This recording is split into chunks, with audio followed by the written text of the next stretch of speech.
Hello and welcome back to Lorcana Villain. My name is Baker, and Disney Lorcana just announced the Madam Mim Elephant of all announcements. We got a ton of information about things that have short and long-term implications for the Disney Lorcana trading card game. The biggest of these announcements being the confirmation of set rotation coming to Lorcana. There are many mixed opinions about set rotation, something that myself and many other members of the Lorcana community have been predicting for a while. I myself have been a big advocate for set rotation. I think it brings a lot of benefits to a TCG. That said, there were a couple of what were, in my opinion, reasonable reasons to be hesitant about set rotation, but I think both of these concerns have been largely clarified with further announcements concerning card reprints and a new format that's going to be known as Infinity format, which we will discuss both of at length. We also got announcements about a new gift set that will be available assumedly along with the release of Fabled, the 9th set in Disney Lorcana. Furthermore, Disney Lorcana is spreading its reach and becoming available in more parts of the world, currently expanding into Brazil and parts of Asia.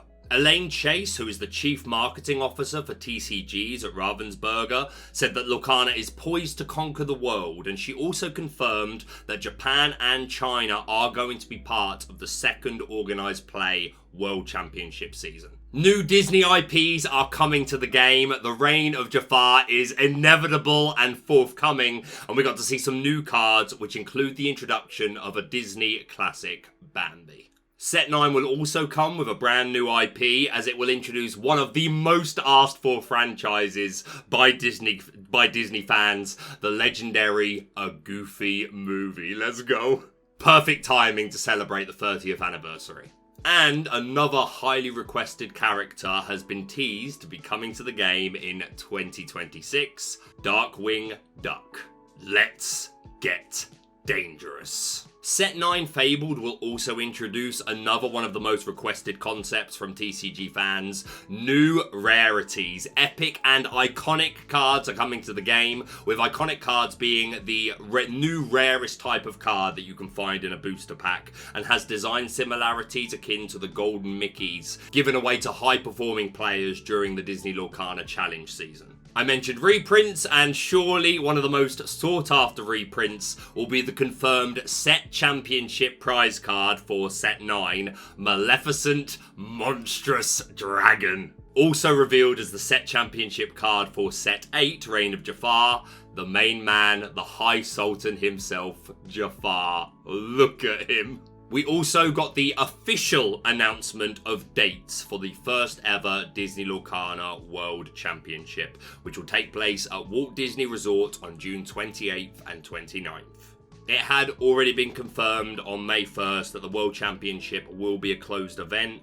There won't be any LCQs or side events or anything of that nature. The only people that will be able to attend are staff and the players and their plus ones. We also heard some more about the next set, Reign of Jafar. We've got some new cards to look at, but I personally am the most excited for the new Illumineers Quest, Palace Heist, which will accompany the set. And we got a very interesting image with a couple of the new cards, which we'll be dissecting for as much information as we can get. Also, a peek into the future of Disney Lorcana with the announcement of Set 10, Whispers in the Well. We are encountering a new type of glimmer. These are ethereal glimmers. We don't know where they came from. We don't know what's happening with them. So that is the mystery that we need to unravel together. Let's go. Those are all the main points for today's video that we're going to be talking about, so let's get into it. A shout out to the channel sponsor Cardmarket. If you're looking for Lorcana singles at competitive rates, then check out Cardmarket. But let's discuss it all. So, we have indeed had the confirmation of set rotation coming to Lorcana.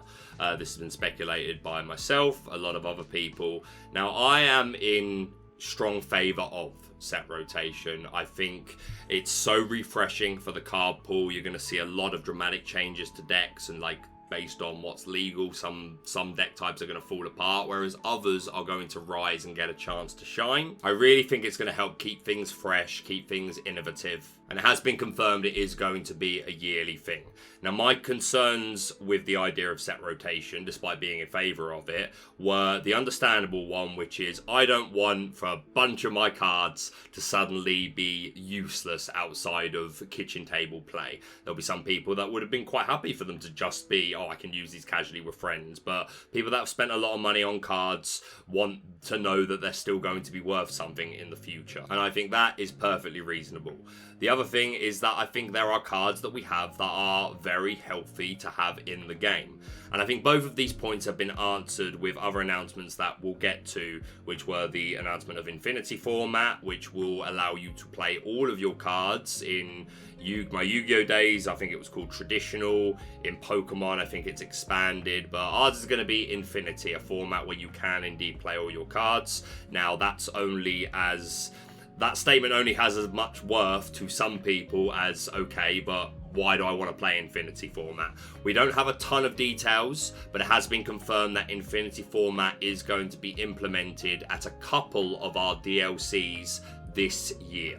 That is a direct quote from Stephen Cooper, who is the Senior Tournament Operations Manager, who said in a press statement, Infinity format will be introduced later this year at some of the challenge events. So we still don't know when those DLCs are happening, although we do know that we'll get announcements at Worlds. We'll get to that, but already great to see that they're going to be this year, and I think a huge thumbs up that they're going to make Infinity format actually mean something. I'm not going to speculate right now on things that could be, but I think that already is a great sign. And the other thing is we are getting card reprints. So some of your cards that you have that you spent a lot of money on will stay in format. And hopefully cards that are good for the game, healthy to have in format, shall remain. I want to read out a long quote by Ryan Miller talking about the justification for set rotation in the minds of the developers, the owners of the game. He said, as the pool of available cards gets bigger, we want to ensure that the pool doesn't get so big that not only does it become unwieldy, it can be very unfriendly to new players. With Core Constructed, which is our primary tournament format for competitive play, once set 9 comes out, we'll be rotating out the first 4 sets. So once Fabled comes out, if you're playing a Core Constructed event, you won't be able to play the cards from the first chapter, Rise of the Floodborn, into the Inklands, or Ursa's Return. Many of those cards have been reprinted in Fabled, and those cards are allowed in Core Constructed. This is something we plan to do every year. So that means when set 13 comes out, for example, we'll rotate out the year 2 sets. Again, this is just for Core Constructed. So if you're playing other formats, or you're just playing with your friends and family and having fun, of course you can play all of your cards whenever you like.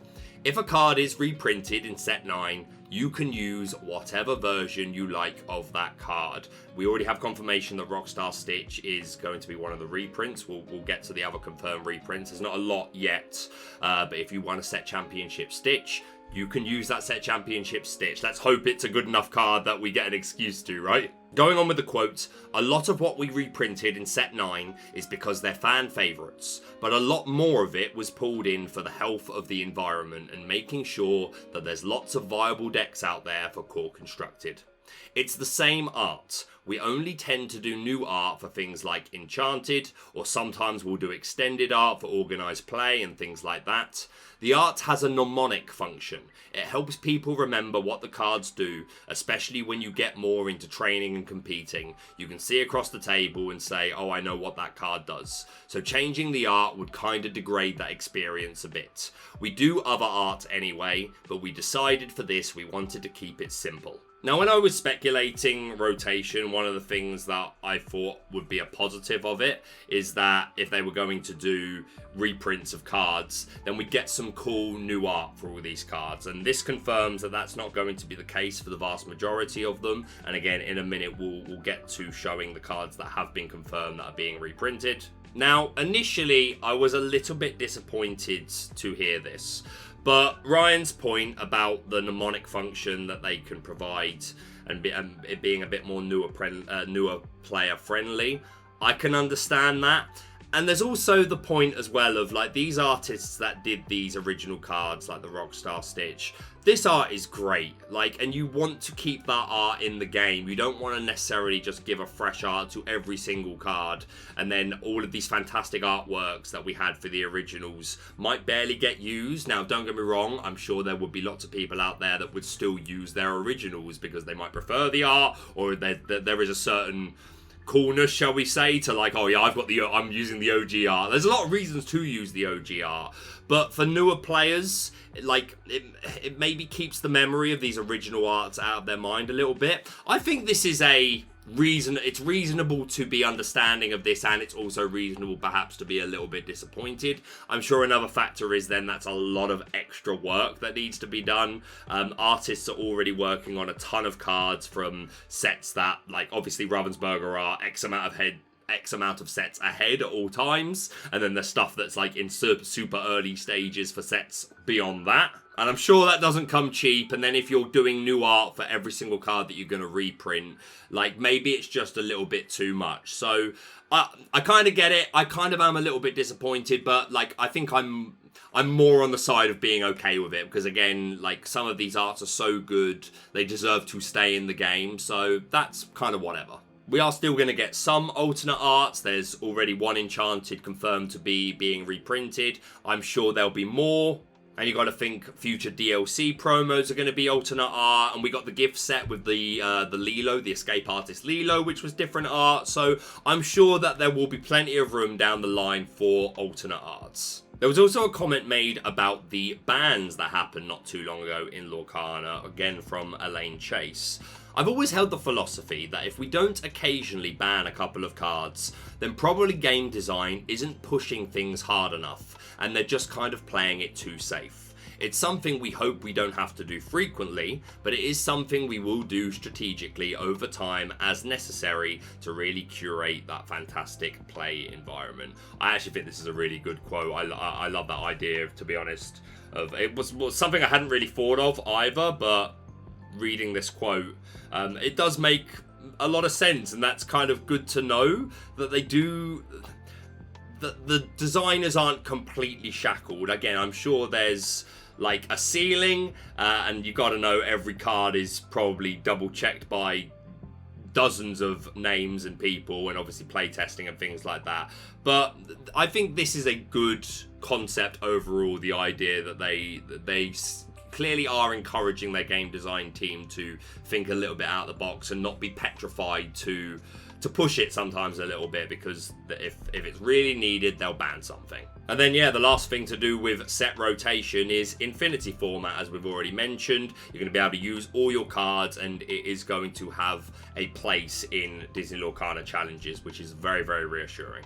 There will be another video at some point talking a lot more about rotation and predictions, things like that. But I just wanted to make this slide here. This is an example of a bunch of the most meta-relevant cards that, as far as we know at the moment, are rotating out of the game. Now, I imagine at least a third of this list is going to be among the reprints that are coming in Fabled. I might be wrong. It might be even less than that. So this could not be right. Some of these cards on this screen could be planned for a reprint. But as far as we know, at the moment, these are a bunch of the most meta-relevant cards that we are losing. There are some missing. I'm sure already people watching have said that this isn't on there and that isn't on there. And yes, this is not absolutely everything of meta importance. Just some of the most meta-relevant ones that I wanted to fit on one slide. But there's an awful lot here. And chat, I think I'm cooked.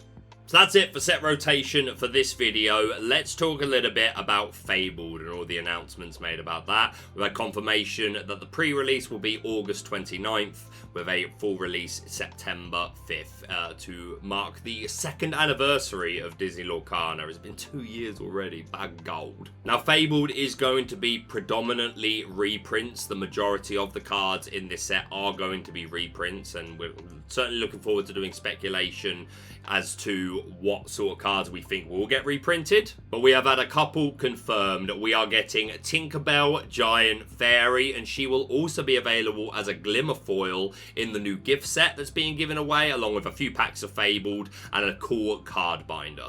Tinkerbell Giant Fairy is a classic. Of course we want her in the game. She's not even seeing play at the moment, but this is the great thing, right, with rotation in my mind, is maybe she becomes one of the better ways to play Steel again, and then there's Tinkerbell Giant Fairies everywhere, and I want that. We're also getting Rockstar Stitch, another fan favourite from Chapter 1, and the first ever Enchanted that was available from Set Championships. I would love it if this card would become relevant, and we start getting to see some Enchanted Rockstar Stitches in competitive play. And the card that was unofficially voted by the fans as the best artwork for year 1 of Lorcana, Winnie the Pooh Honey Wizard, is coming back to the game, and he is getting an incredible enchanted version. Absolutely stunning. Show me a Disney Lorcana player that will not want this enchanted. Is it going to suddenly become playable, depending on what, like, is a 5/5 beat stick going to be enough? I kind of hope not. I'm hopeful, though, that, like, there's just some Winnie the Pooh supporting cards. I don't want to get to a point in the game where a 5-cost 5/5 is the right thing to do. Maybe because it's got the right characterization tag or something like that. I would prefer a location/item/action which kind of just buffed Winnie the Pooh Honey Wizard and made it playable, but nonetheless, good to see he's sticking around, and this enchanted is amazing. Another quote from Elaine Chase that I think is worth mentioning: "There is not a plan to lock in one reprint set per year, but we of course might do a reprint set again sometime in the future." So if they're going to be doing this every year, my immediate thought was, okay, so the first set of every rotation will always be largely reprints that they want.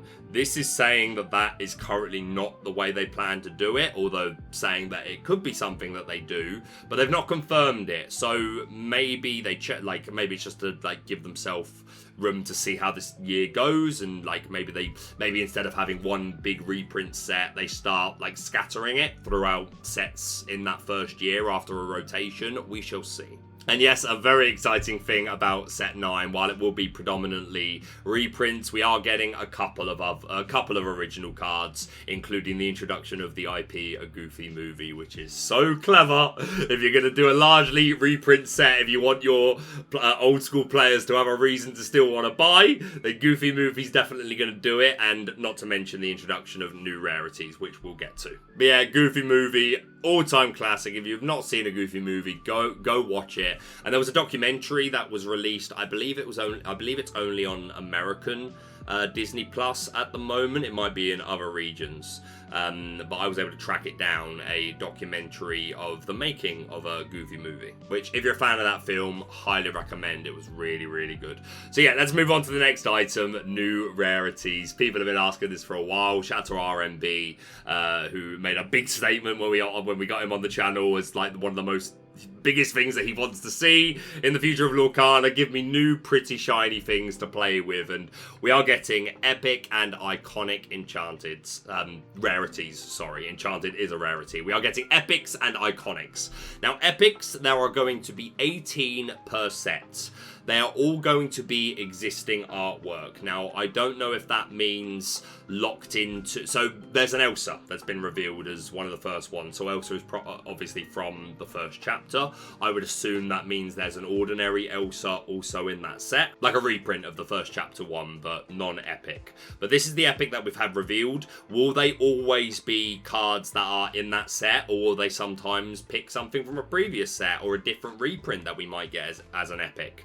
They're going to be easier to find than enchanted, but rarer than legendary. So maybe one per box will be the norm, the standard. We shall have to wait and see. And they're going to have open air card frame. I think this is great. You know, again, as RMB said, I like to play with pretty shiny things, and these are indeed pretty shiny things. So that's an absolute win.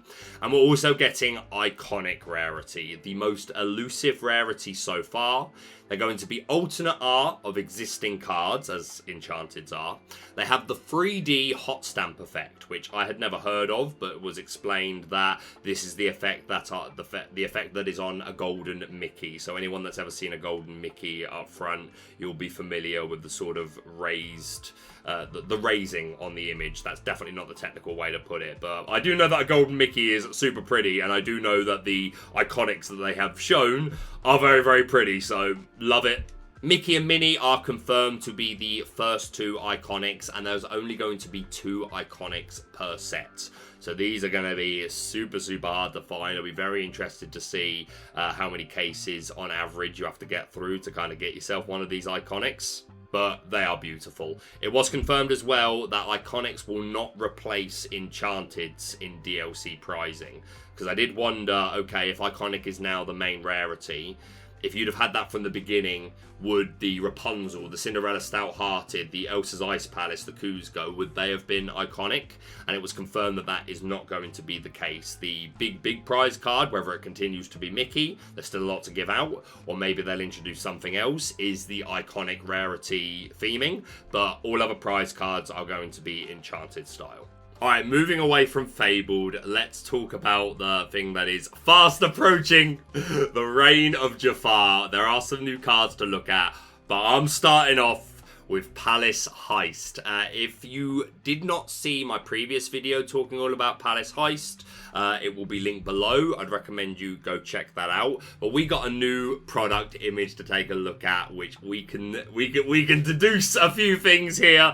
I am so excited for this. For a start, it's a box. Again, I said that in the last video, but I'm just going to say it again. And as far as I'm concerned, you're welcome. I feel like I was the loudest voice concerning this after the first Illumineers Quest came out. Just give me a box. So yeah, super glad to see that. But something else confirmed that we did not know is that this mat for Jafar to put his cards is going to be a board and not the flimsy piece of paper that we got for it with Deep Trouble. It is going to be firm, which is super great to see. But yeah, you can see some of the art here, some of Jafar's cards. So we're gonna just zoom ourselves in. Love this art, Supreme Sorcerer of Lorcana. Now it was confirmed previously that there is one reforged crown tile, which I imagine is this. They've called it a tile in the product description, but seems to be just a card. And it seems to be sort of akin to Ursula's Trident in Deep Trouble, but with a bit of a more important function. So let's take a look. First of all, I just love this art. I love this style, this whole design. The red is just, oh, beautiful. The Reforged Crown item. At the start of their turn, whoever has this item gains 2 lore. If this item would leave play for any reason, Jafar steals it instead. And while Jafar has this item, he can't lose the game. Love that. In Deep Trouble, the players all had to get to... Everyone that was facing earlier, Ursula had to get to 20 lore. She had to get to 40. It seems to be that there's going to be a very similar thing going on here. You have to get to a certain amount of lore. But in this case, even if you get... Let's assume that the players facing Jafar have to get to 20. If you all get to 20 and you do not have this crown, then the game continues and you have to steal it from him. So I'm very excited to find out how we're going to steal it from him. And there are a couple of clues with these cards. We've got Treasure Guardian, Illusionary Protector, Iago, Rashus Lookout. I don't know if I'm saying that first word right. Palace Guard, Crown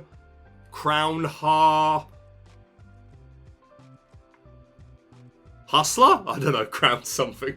And Aladdin, Misleading Phantom. Beautiful artworks. I love this. The black on red of these cards. Absolutely stunning. I suppose it could be like a dark blue. Nonetheless, I love these colours.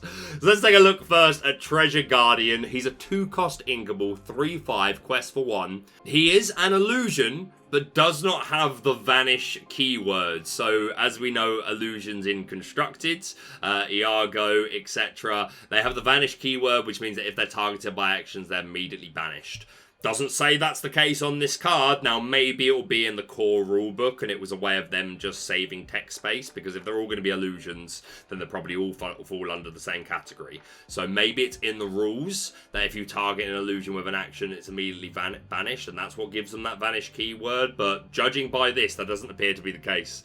And our ability here is Shifting Sands. Illumineers can't something Battlegrounds. Now, Battlegrounds was a concept in Deep Trouble, and we can indeed see one over here. Jafar's Throne Room. Let's go. Look at this art. Difficulty easy, and Illumineers abilities, lore cost and effect. For cost of 1 lore, chosen character gains resist 1 until the start of your next turn. For paying 2 lore, another chosen Illumineer gains 2 lore. Or for 3 lore, deal 5 damage to chosen character or location. And this was the theme with Deep Trouble. There were different difficulties. There's 2 cards, both double-sided, and players can not Ursula, and I assume not Jafar. Players can trade lore for these effects, and the effects get better depending on how the difficulty. And in Deep Trouble, the difficulty also dictated how many cards Jafar draws, which I imagine will be the case again. I thought that was a very good concept. But yeah, this ability, I would imagine says Illumineers can't use Battlegrounds or Battleground abilities. It will stop them from being able to pay their lore to get effects. And big bulky body, we know that illusions all have stats that tend to be greater than their cost. To be fair though, in Deep Trouble, that was very much the case with Ursula's cards. All of them were broken by core constructed standards, so that's just the way it be. Next up, we've got Iago. He's a 4-cost inkable 4/5 quest for 1. He's a bodyguard, and a bodyguard seems to be exactly the same it is in core constructed. And then our second ability, Jafar something. This character enters play exerted, is what I would assume. So I imagine the ability is called Jafar I'm Stuck. I hope so. And then the second ability, Sound something. While this character is exerted, Jafar's locations can't be challenged. Jafar's going to have locations in his deck. They're not referring to the battlegrounds because it says battlegrounds here, but here it says locations. So it does appear confirmed that Jafar will have locations. Ursula did not in Deep Trouble. So that's really cool. Obviously, bodyguard means you can enter exerted anyway, but Jafar I'm Stuck tells us that we have to, but we want this character to be exerted. We're a bodyguard for characters, and we are a bodyguard for locations. Super cool. Moving over to the Palace Guard, 3-cost inkable, 2/6, and quest for 1, and the ability is Bring It To Me. When Jafar something character, he steals the Reforged Crown. I would guess this reads, when Jafar plays this character, he steals the Reforged Crown. It makes sense with the R and the Crown Hustler, or whatever this is. So this is going to be one of the ways that Jafar can steal this back. It already says on the Reforged Crown that if it would leave play for any reason, then he gets it. So there could also just be like item destruction, which would result in him getting it. But this is just a character that steals the crown for him. So that's super cool. And we've also got Aladdin, Misleading Phantom, 3-cost inkable, 4/2 quest for 1, and he is evasive. The best part about this illusion, he knows his place. So in Deep Trouble, all the characters that Ursula had in her deck were entangled, they were mind controlled, and these are all illusions summoned by Jafar. So Aladdin being the hero does not seem to matter in the context of this game. He is a puppet for Jafar. Also worth noting that all of these characters are from Aladdin, whereas Deep Trouble was a variety of characters from different IP. I wonder if this is a sign to tell us that all of the cards in Jafar's deck are going to be Aladdin themed. If that's the case, how would you feel about that? I don't mind it. Like, it was cool to have other characters depicted in Deep Trouble, and the flavor text kind of like referring to them. It's nice to have characters from different stories interacting, right? But you can still get that to a degree because the players will obviously be playing cards that aren't necessarily from Aladdin and are from different IPs. And I don't hate the idea of these Illumineers quests being specific to whichever character is the big boss.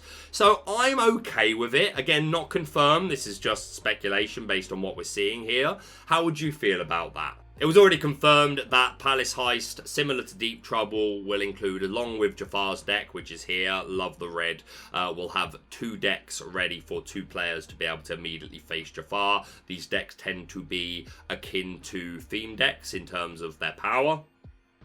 And the last ones we got had a couple of playable cards. I think there was a Strength of a Raging Fire in there. And there was a Mulan Elite Archer. There was a Mickey Mouse. So with any luck, there'll be a couple of cards in these decks that are relevant for constructed play.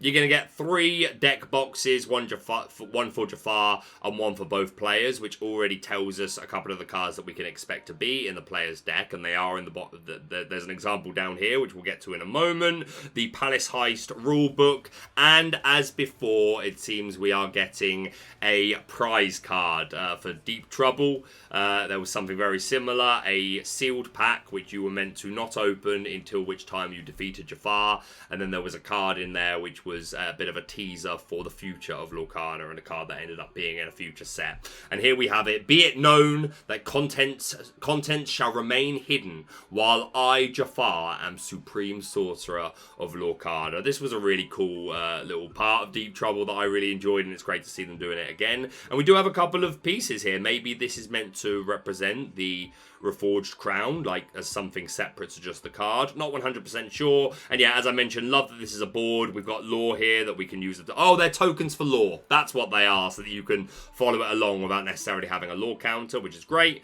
Damage counters, I'd prefer dice to be in here, to be honest, but it's fine. And then, yeah, showing us a couple of the cards that we can expect to be in the player decks. A couple of them being cards we know, Elsa Icemaker and Bolt Superdog. Super cool. I could see this Bolt being relevant at some point in time, but then we have a couple of new cards that this is the first we're seeing of them. One of them here we have Goofy, who is an amber 4-cost inkable groundbreaking chef.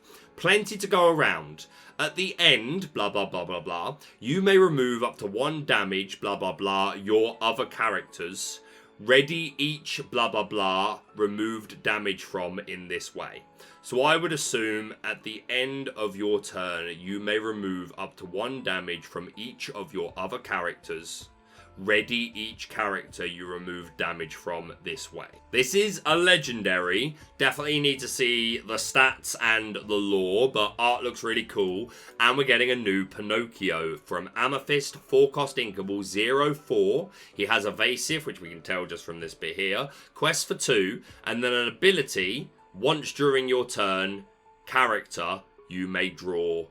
That's all we can see. You'd imagine those last 2 words are a card. Once during your turn, when you play this character, when you challenge a character, you may draw a card. Not sure. There's a few things this could be. And once during your turn is definitely not the beginning of the text. There's some more here. So, but again, art looks cool. And that is everything we can deduce from this image for now, but I am so excited to play this game, mate. This image here we'd already seen parts of, but I'll say again, I love the packaging, I love the theming for this set. It's just perfect, perfect, perfect. Love this lore counter. These dice being reminiscent of sand is really, really cool. And these are our card dividers that we're going to be getting in the Trove, which shows us some cards that are quite clearly in the set, even though we don't have these cards fully revealed. We are getting Figaro. We are getting Figaro from Pinocchio, already teased in Stylish Surfer Mini back in the day. We're getting another Tiana, another Jiminy Cricket. This is Fred, I believe, from Big Hero 6. We're getting another Wardrobe, and this Iago we have already seen was actually the first card ever revealed for Set H during the European Championship stream. I was there. But now into some cards. First off, we have Bambi, Prince of the Forest from Amethyst, 2-cost inkable, 3/2, quest for 1. Nothing spectacular here. This is obviously Bambi grown up. You've got to think that we're going to be getting cards of the classic version. But yeah, this card, nothing to really shout out about. Maybe Bambi will have some support cards, but great to see Bambi in the game.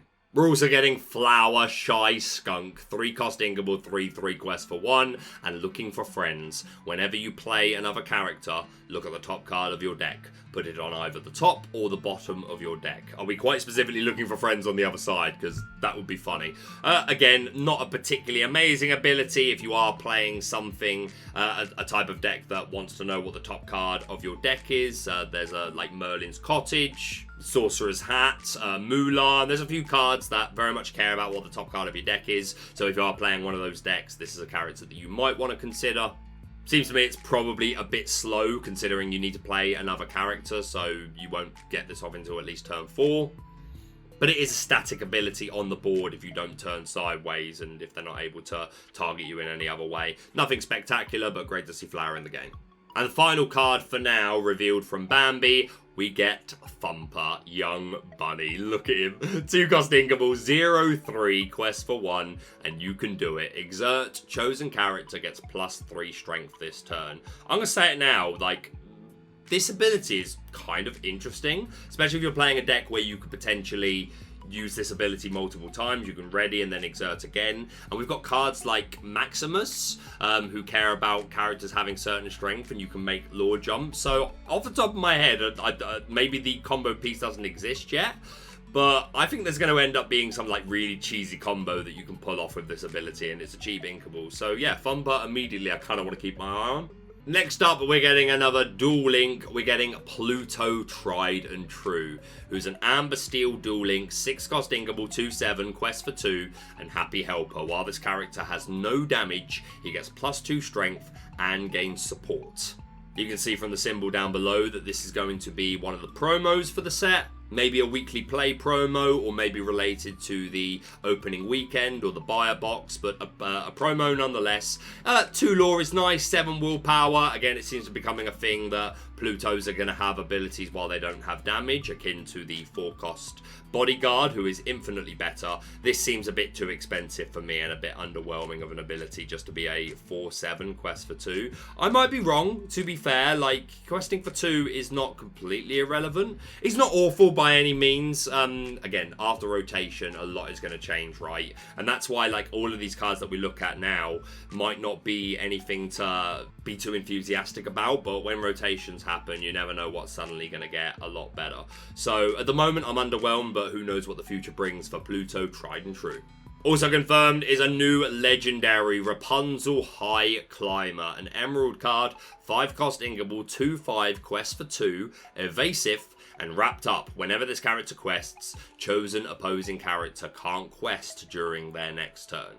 I think this is kind of alright. Obviously, at the moment, I don't think you could ever get away with playing it because of Brawl, but Brawl is one of the cards that are being rotated out. As we know, maybe it's one of the reprints, we still don't know, or maybe in the future we'll get a similar ability on another card, an item, a body, maybe just a straight, the same as Brawl, but maybe they'll call it something else. Maybe it'll just get reprinted, so we don't know. But outside of a world where we have Brawl and Sisu, I think this is very strong. Love the art as well that we'd already seen teased on some of the packaging. Shout out to Kim, who I know is making a cosplay of this outfit.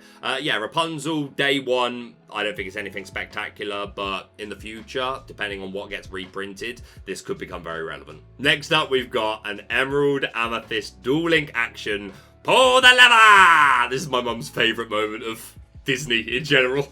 3 cost inkable, you choose one, either draw 2 cards or each opponent chooses and discards a card. So I like the flexibility here. Obviously, if you've got Prince John on the board, maybe you don't need the extra cards and it's more important just to make your opponent discard. But if you do need to dig a little bit, then you can do that. Obviously, it's not as good as Friends in many respects, because Friends quite often you want to sing, but there are cards currently like Ursula who are sniping songs. Again, who knows if we're going to get a reprint of Ursula, so that's one of the most relevant cards to keep an eye on about whether or not it's going to get a reprint. Are we going to get like Song Hate? Because if we do have Song Hate, sometimes you'd rather have this on an action. This seems interesting, and again, after rotation, this may be our only draw 2 in Amethyst, or more specifically Amethyst Emerald. So yeah, one to keep an eye on. This is one of the pre-release promos and adore the artwork. Next up, another dual link. We've got Minnie Mouse Daring Defender. We saw some of this art already on the packaging. She's a 4 cost 0/8 big girl. Quest for 1, and by the way, the red on the lore and the ability box, beautiful. She's a bodyguard and true valor. This character gets +1 strength for each 1 damage on her. This is kind of interesting, like, and if you are building a deck which cares about putting damage on you, if you're running, and again, some of these cards are being rotated out, but we don't know if they're going to get reprinted, like Teeth and Ambitions. Maybe we'll get that back. But there's the Scar, the set championship Scar, which has the Teeth and Ambitions ability on it. There's some interesting cards like a Wreck-It Ralph, who when he readies, you gain lore equal to the damage on him. So we've had a few of these kind of cards to support this archetype for a while, and if you are running that archetype, I feel like this probably has a place in it. She's fairly cheap, she's inkable, and if you are able to consistently get a lot of damage, like if this is a sure 4-cost 4/8, something like that. Like if you're gonna sure you can have 4 damage on this regularly, hey, maybe you just get 2 damage on it and you take something out, but it had 2 strength, so now you have 4 damage on you. I think this mini could be really interesting. So yeah, keep an eye on this one. We're also getting a new puppy, Patch Playful Pup, an Amber Sapphire Dual Link, 1-cost uninkable, 0/2, quest for 1, ward, and puppy barking. While you have another puppy character in play, this character gets +1 lore. If you are playing a puppy deck, I feel like this is probably 100% part of it. This is going to be one of your aggro characters, and the ward is pretty nice.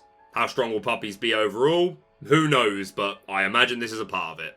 We're also getting Vanellope von Schweet's Spunky Speedster. 2-cost inkable, 3/1, quest for 1, and evasive. This is essentially the Ruby Pegasus, which is being rotated out, and the fact that this card exists is going to make me put Pegasus #1 on my list of cards I think will not be reprinted, because they've just printed the exact same card here. And hey, I don't think that's a bad thing. Like, some cards you want reprinted, some cards it's nice to have basically the same thing, but on a different character where you can just change, like, the tag, the characterization.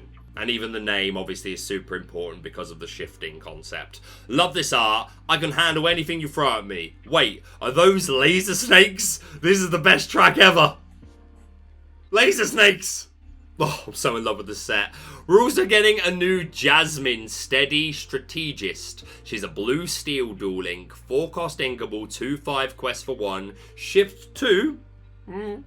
Always planning. Whenever this character quests, look at the top 3 cards of your deck. You may reveal an ally character card and put it into your hand. Put the rest of the bottom of your deck in any order. I think this is really cool. Obviously akin to the Aladdin and Jasmine that we got in Arcasia's Island, that both have synergy with allies. Another Jasmine here that's going to support that archetype. We're going to have to look at our Jasmines that we can shift onto. We do currently have a 1-cost Jasmine from set 2, so at least at the beginning you will have a 1-cost shift target for this. Maybe the Jasmine is being reprinted, and maybe we'll just get a different 1-cost Jasmine to go in the deck. I certainly hope so, because I think shift 2 is really good, and who knows, maybe we get some really relevant 4-cost songs that are worth shifting and immediately singing on turn 2. But yeah, this ability is pretty cool. I like this. And they also revealed an enchanted that we are getting of this card. Look at this. This is just beautiful. I'm gonna gush about Reign of Jafar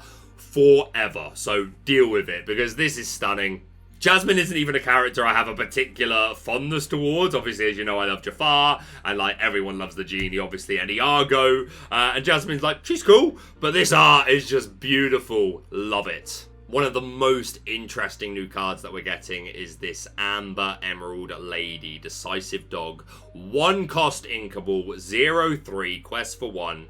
Pack of her own whenever you play a character. This character gets +1 strength this turn, and take the lead. While this character has 3 strength or more, she gets +2 lore. We have cards like Improvise in Emerald that gives +1 strength, and then if you're able to just play a couple of 1-drops, questing for 3 at an early point in the game with 3 willpower, this is so good. Like, this is absolutely what Lemon and Lime needed. Don't get me wrong, the Shern Dog deck had already been looking pretty good, and at least in its early days it's going to get this as an addition to that deck. Don't get me wrong, some of the cards that are important in that deck are rotating out, like the Chernobog. Again, as far as we know, maybe we get a reprint, maybe we get something akin to it, but this card is really good, and the fact that it's a shift target for another incredible lady, this is going to be really good, I'm telling you right now. This is one of the weekly play promos. Another weekly play promo is Aladdin, Vigilant Guard. 6-cost inkable, 1/9, quest for 1. He's a bodyguard and safe passage. Whenever one of your ally characters quests, you may remove up to 2 damage from this character. It's okay, like, again, playing into the ally archetype. 9 is a big body. I would love 2 lore on this. Again, early days while we still have Brawl, Sisu, things like that, doesn't stand a chance. But when that gets rotated out, depending on what cards we have that would care about this only 1 strength, maybe it ends up being fine just as like a big bulky bodyguard. Unsure. At first, unplayable. After rotation, we'll have to see what's left in the card pool. And our final 3 cards are all new illusions that we're getting. We had to know that we were going to get more illusions in Reign of Jafar, it being like the main set for Jafar. They were introduced in Arcasia's Island, but we didn't really get that many. And we've had our first 3 revealed. We're getting Palace Guard, Spectral Sentry, 1 cost inkable, 1/4, quest for 1, and that Vanish keyword. Obviously not particularly overwhelming, but great art. We're also getting Magic Carpet, Phantom Rug, 3 cost inkable, 2/4, quest for 2, Vanish, and Spectral Force. Your other illusion characters gain Challenger 1. This is not too bad. Obviously that 2 strength sucks at the moment, but in post-rotation, maybe there isn't a brawl, and that is no longer a crippling factor for a card, only having 2 strength. Questing for 2, it's alright. But most interestingly, we are getting Jafar, High Sultan of Lorcana, also confirmed to be the set championship promo card. Both of these arts are absolutely beautiful. Jafar continues to be my favourite artwork, no matter what the set is. Love it. Purple Steel, Amethyst Steel, 5 cost uninkable, 4/4, quests for 3, and Dark Power. Whenever this character quests, you may draw a card. Then choose and discard a card. If an illusion character card is discarded this way, you may play that character for free. That is a very, very strong ability. We already had illusions of Raja. We have Iago, who is seeing a respectable amount of play alongside Peter Pan Shadow, and Giant Cobra, Ghostly Serpent. Not to mention Jafar Newly Crowned, who has the ability, this is not done yet, during an opponent's turn, whenever one of your illusion characters is banished, you may return that card to your hand. That Jafar was the best support we had for illusions, but we just didn't have enough illusions. We now have a couple more revealed. I hope there are more to come. I really, really, really do. But as far as a boss for these illusions, this is pretty good. Being uninkable super hurts. I think 5 is reasonable for the stats, the 4/4 and the 3 lore, and this ability is very, very good. I just fear it's perhaps a little bit too slow, but again, the 4/4 stat line is really good. They're going to need, not every removal card that we have at the moment is going to be able to get rid of this. You're going to have to be at B prep turn, or things like Let It Go, Hades, Maleficent Monstrous Dragon even. There are obviously a couple of things, but it evades some of the more common ones. So maybe he has a chance. I feel like the stronger chance will be post-rotation, but again, that's super hard to speculate until we see the list of cards that are being reprinted. But I love the concept of illusions. I really want them to be good, and that's half biased love for Jafar and half just I like the idea of more archetypes being in the game, more different types of decks, and this is an incredibly powerful piece. So love it, love the art, and the enchanted art is obviously beautiful. I will need all of them, and I'm going to need all the Maleficent Monstrous Dragons again, man. Trying to get Scars was such a stressful experience. And then for Hero Hamada, I managed to get one at the Content Creator set championships. And I'm kind of good. If I can do a set championship or 2, I will, just to get to play. But, I have one, I'm good. But I need play sets of these. Oh, mate. But yeah, that's everything for now concerning Reign of Jafar, and then just a small teaser for the future of Disney Lorcana. Set 10 will be called Whispers in the Well, which is a beautiful name for a set, and look at this art, man. I know I'd probably say this a bit too much, and I know it's cheesy as heck, but every season, every new set, I just fall in love with this game completely over again, because just look at this art, man. I'm so excited to see what we're going to get from this. This terrain is beautiful. There is a gargoyle chilling in the background, so that's going to be a new IP entering the game. This is Ariel Voiceless from Chapter 1. This is obviously Detective Mickey. And yeah, the concept of ethereal glimmers. So I imagine this is going to be a new, maybe it will replace Storyborn or Dreamborn. Replace it, or you'll be Storyborn, Dreamborn, or you'll be ethereal. Who knows? But this artwork is just stunning. It makes me so excited. And that is pretty much everything. The last thing to discuss is a little bit about Worlds itself. As I mentioned at the beginning, it is going to be a closed event exclusively for staff, players and their +1s, and the reason given for this is that they want to make it a VIP experience for the players. Worth mentioning, the promo card of A Whole New World will be available for all the people watching. They very much ask for people to watch the stream on Twitch, and there is no more information yet. It says we'll have details on how to claim that a little later on. So news still to come, but from what I gather, people that are watching are going to be able to potentially get A Whole New World promo, non-foil, I would dare say. This, to me, says that they are organising something for LGSers that want to organise watch parties, to go to the store and watch Worlds live, probably with gameplay going on at the same time. And if you come to this event, then you will be able to get A Whole New World non-foil promo. Again, that's half speculation there. I don't know what it's going to look like, but they say very specifically, promo card A Whole New World will be available for all the people watching. We'll have details on how to claim that a little later on. So I might be wrong about the way you can claim it. It might not be related to an LGS. That part is strictly speculation. Really important for me to point that out. But there apparently is going to be a way for people that aren't attending Worlds to get one of these cards, which is great to see. And the other thing mentioned was tune into Worlds for more info on Season 2. And again, when talking about Infinity format, it was implied that the DLC season is going to be this year, which is a huge plus.